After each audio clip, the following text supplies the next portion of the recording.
हज़रत ख़बीसा रज़ी अल्लाह ताला अन्हा फरमाते हैं कि मैं हुज़ूर सल्लल्लाहु अलैहि वसल्लम की खिदमत में हाजिर हुआ। हुज़ूर सल्लल्लाहु अलैहि वसल्लम ने पूछा, क्यों आए हो? मैंने अर्ज़ किया, मेरी उम्र ज़्यादा हो गई है, मेरी हड्डियाँ कमज़ोर हो गई हैं, यानी मैं बूढ़ा हो गया हूँ।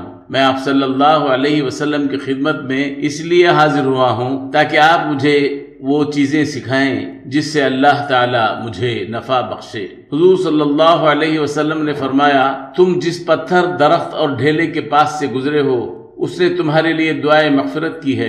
ऐ ख़बीसा, सुबह की नमाज के बाद 3 मरतबा सुब्हानल्लाहिल अज़ीम व बिहम्दिही कहो, उससे तुम्हारे अंधेपन, कोढ़ीपन और फालिस से महफूज रहोगे। ऐ ख़बीसा, ये दुआ भी पढ़ा करो, अल्लाहुम्मा इन्नी अस्अलुका मिम्मा इंदका वअफ़िज़ अलैया मिन फ़ज़लिका वंशुर अलैया मिन रहमतिका वअंज़िल अलैया मिन बरकातिक। इसे बार बार सुनिए और याद कर लीजिए।